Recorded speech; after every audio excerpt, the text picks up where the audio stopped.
OK, and I am going to take this off. So back onto the rest of the program. And we've been talking a lot today about the sharing economy.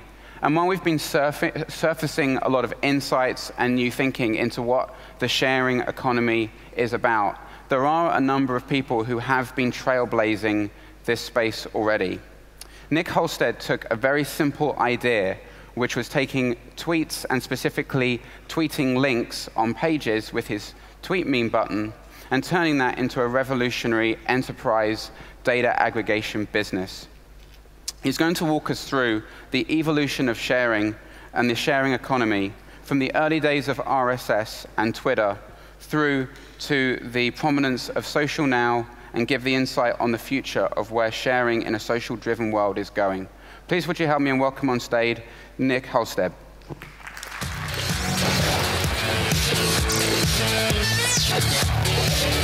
Thank you, sir. Thank you. So, as Ben said, I'm Nick Halstead. I'm the founder and CTO of DataSift. And really, when I spoke to Loic about the theme for the event, it was everything that I have created in this business is really powered by all of you about the sharing economy. And I really wanted to first contextualize the future by rewinding a little bit and going through, because not many people know, and I've never really told the story, certainly not to this size of a group, the story of how we got to being the business we are now. But I hope to educate you on really the future of social data and how all of you have created this billion dollar economy. So it really actually started with this icon and an argument with my dad trying to explain to him that if he wanted to read content about his favorite hobbies, this was the future for him. And he kind of didn't really understand it. I kept pointing at in the browser, and I don't know if you remember, you used to see the RSS icon on any website in the address bar. But his problem was that he couldn't get to the content he wanted to. And this is actually the company, again, not many people remember this, this was the original name of my company. And the idea behind it was around how you take huge amounts of data and use what I called back then social signals. And back then, the signal was the idea of taking the interaction with the content and using that as an indicator of whether content was good or bad. And so that was made up of how long they actually spent on the content, how many votes they did, which was why we had this favorite icon, and the source. And that's a really important differentiator that I'll explain in a bit. That back then, I thought that the source of the content was really important. And this is actually what favorite looked like in the early days. And it got 500,000 users a month, unique users visiting it. So it wasn't a disaster. But really, what came along was this. So I was a very early Twitter adopter. And I immediately saw that the data coming out of Twitter could be used as a replacement for those signals I was talking about. The problem with those signals was they were very isolated. They were kind of a false feedback within my application. So only the people reading it were powering what was popular. So unless lots of people were using it, there was no outside signal. And Twitter was, even in 2008, the number of links being shared was something like 1 in 4 tweets was a link. And I could see at the time that that was going to be important. And that turned into TweetMeme. The TweetMeme, if you never got to see it, was, because it's closed down now, was a link aggregator where we took the signals from Twitter as our indicator of what was hot or not. And we used the velocity of the number of tweets that were coming out of Twitter. So we basically had the whole fire hose, and we looked at how many links each story had, the authority of the people. And there's a distinct difference to do with the sharing economy. It was that when we thought about it originally with RSS, it was to do with publishers. And this was disruptive because it was about the idea of whether you could share things and prove that you would repeatedly, when you repeatedly shared an item, that other people listened to you. So we looked at every time someone shared a link, we'd look at see how effective your sharing of it was. And then lastly, how long that story had been on the front page. And so as things became old, they would drop down. And then, really, this is what started this. So this was the original retweet button. It came before Facebook likes, came before any other sharing buttons. We invented it. And it really was an evolution. It doesn't feel like we invented it, because it was a desire at the time to say, well, if we've got a website where it's powered by how many people have shared content, then we need to help promote it. So we innocently unleashed this on the web, and within 9 months, we were doing 1.5 billion page impressions every day, pretty much with the whole of Yahoo and every major publisher picking it up. And that, again, was all about the sharing economy of people wanting to share what they thought was the best content. But really, behind that was developing a data business. People were coming to us and saying, well, you seem to have access to all of this data. We need to understand the behavior of our users, our people who are engaging with our brand. We want to get the insights that you do. And obviously, it exploded to be way beyond just Twitter, Facebook likes. Now, obviously, we have many other social networks, and they all have adopted a similar pattern, that it's possible in various ways to share content out to your network. And now, this is the state, right? I think this was only a few months old. You've now got share buttons in a very good percentage of the top 10,000 homepages. If it's actually not just a share button, it's actually the widget, it's actually nearly 50% of sites have some kind of social integration that allows content to be put out on the social network. So it shows you how important it's actually become. And this is where we are in the state of the size of the data.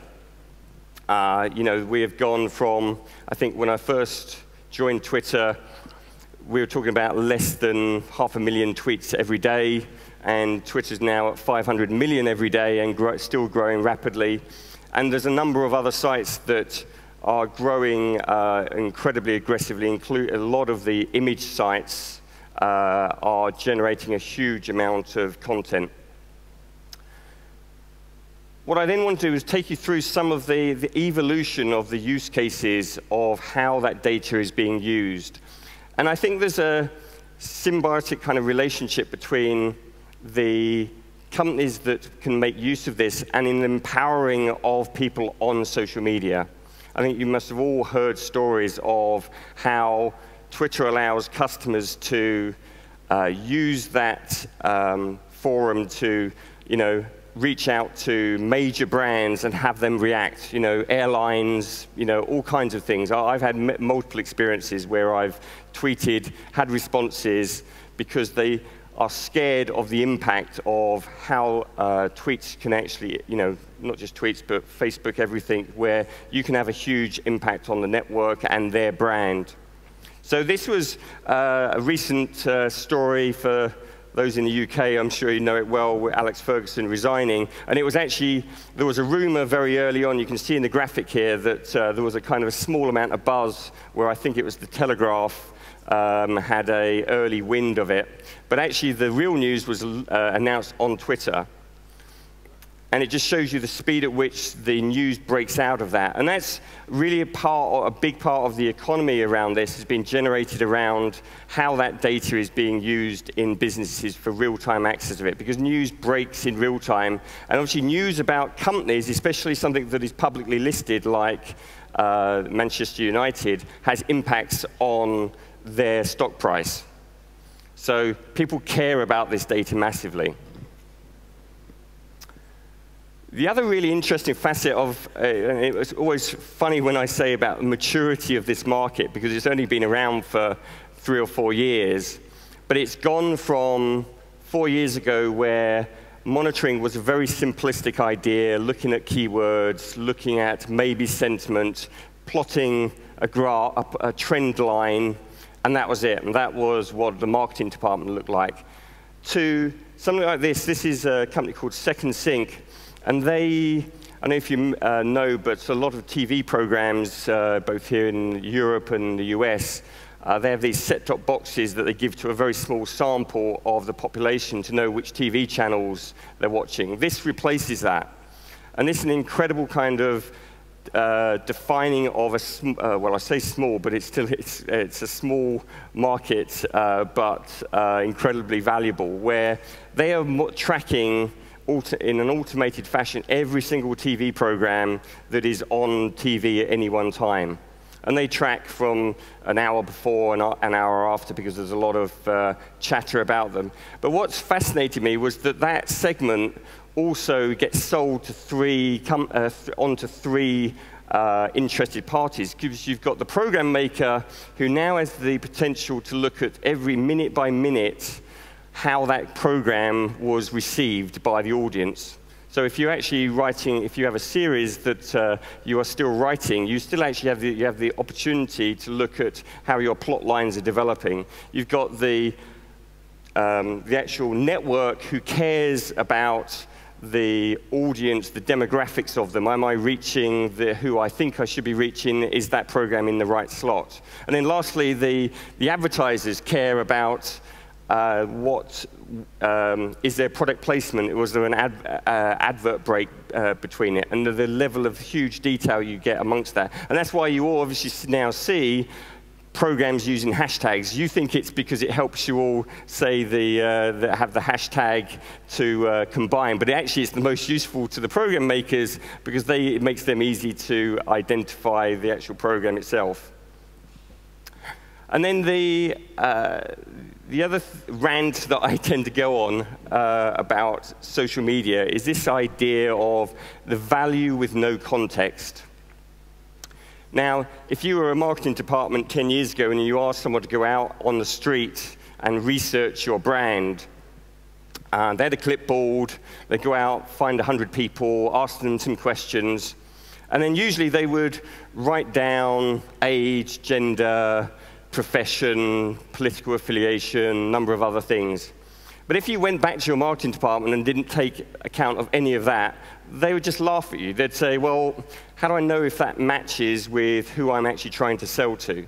And that's what social media felt like 2-3 years ago. There was no context to the data. You literally didn't know whether, out of that 10,000 mentions over the last 6 months, whether any of them were your actual customers. And that's changed. You know, this is just another company called Face that uses demographics to be able to understand audiences within social media. And so this was an analysis of Margaret Thatcher, and you can see the variance on sentiment towards Margaret Thatcher in different publications. So it's just a very simplistic way of it, but it shows you how radically different it is, and that you can't rely upon just one simple idea of sentiment. I mentioned real-time earlier, and Bloomberg, I don't know if any of you know about the Bloomberg terminal, but there's tens of thousands of them around the world. They're a portal to the world's financial data, and about, I think 3 weeks ago, Bloomberg actually embedded Twitter into that.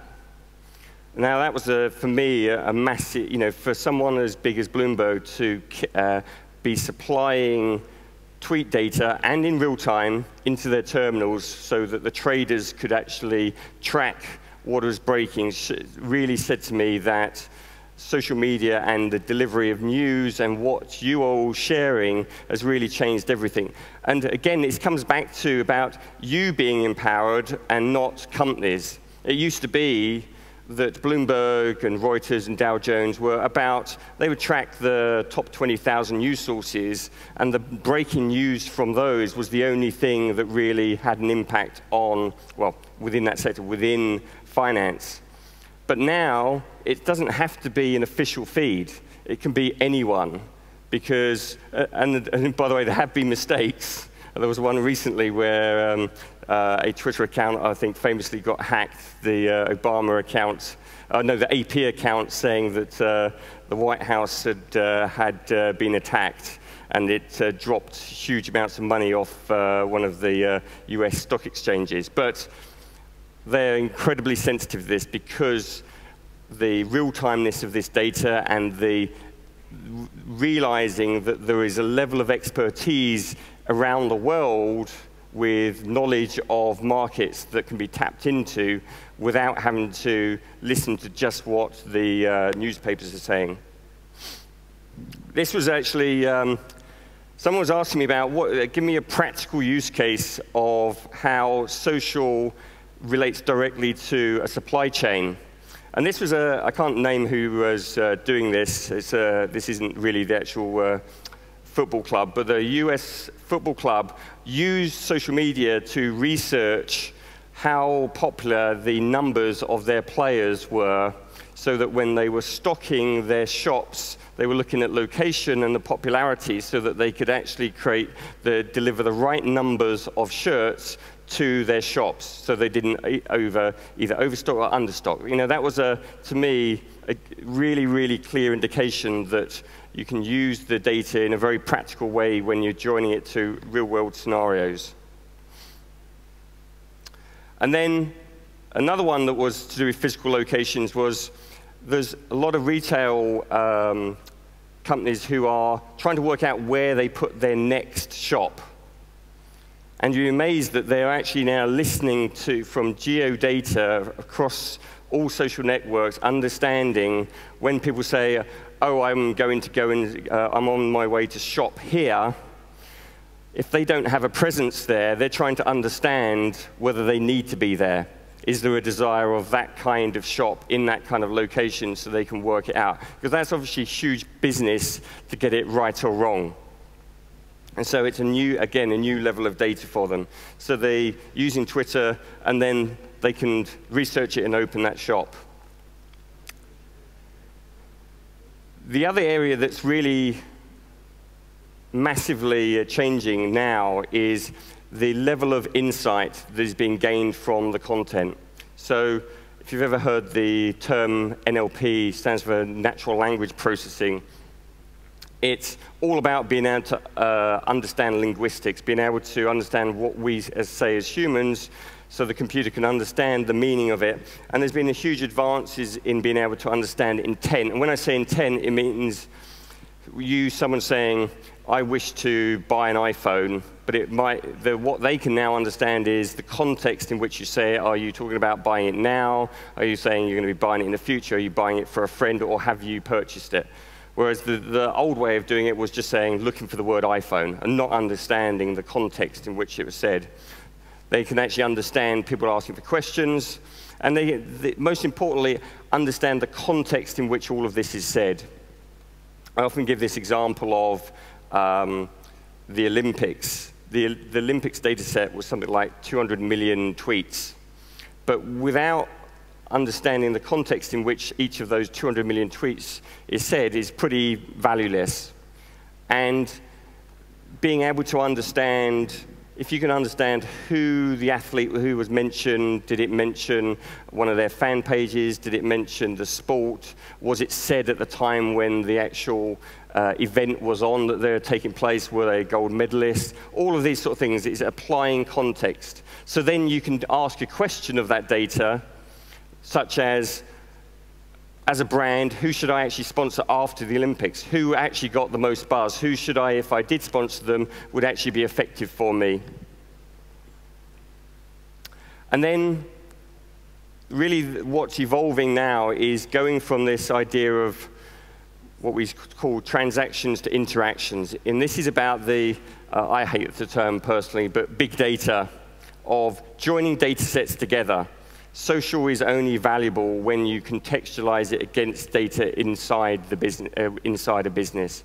So companies are demanding now much higher value from social, being able to know what impact because they're all being told, you must be out there on social media, you must be marketing on it. But the value is bringing that data alongside the other operations of the business, understanding it alongside your point of sale data, understanding it alongside your web traffic or pretty much any other data. But it shouldn't be classed as a, it should be classed as a first-class citizen in the world of data. And this is what Forrester is now predicting next year. The scale of the social media marketing has gone to 3.1 billion, and that has ramped from nothing in 5 years. So, and that I think over the then 2 more years, it doubles again. The other thing I was going to mention that people often ask me is where the future growth is. People also talk about Weibo. Weibo is actually the Chinese word for forum. And there's a number of Weibos in China with huge numbers who are also generating huge amounts of revenue. And I actually, one of the ones that fascinated me the most was Tencent have a application on phones that allows you to scan QR codes, and they're joining QR codes with social media so that the business can track the interaction between someone going into a shop and actually their activity on social networks, and it's incredibly valuable. Then for me, one of the other things that really is moving forward from this kind of explicit interaction with buttons, which is starting to lose its value because we are so been programmed with like buttons just to press them for any reason. And they're becoming less and less valuable. So things now are moving to where you want to track data that is not explicit, it's implicit in your actions that you're taking and understanding those actions. And there's now processing capabilities to look at in the photos you're actually taking. There's obviously a lot of privacy concerns around how you deal with this, but these are when looking at public data, you've now got the processing, just like Facebook can spot faces, companies can actually spot brand logos in anything that you share. And there's literally hundreds of millions of photos that are posted every day. And I thought I'd add this, given the last talk, the Google Glass is only going to accelerate that the ability to be constantly sharing where you are, photos of where you are, without having to take your phone out, is only increase that volume and increase the impact of photos and being able to analyze that. So that's a very quick 20 minutes rush through the world of social sharing. I hope it actually was interesting to some of you, and thank you very much.